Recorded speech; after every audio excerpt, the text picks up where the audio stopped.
nagtatanong kung anong magandang brand na gamitin sa skin coat, yung gamit namin ay ang Bostik. Bostik. So, sa 20 kilogram, hahaluan mo siya ng 7 liters of water. Tapos, magkakasya na yung 20 kilogram, yung isang bag niya, nag-work siya ng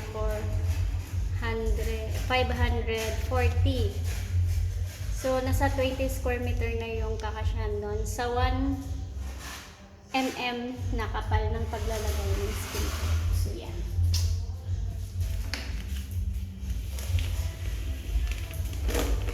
Nakalahati natin ngayon.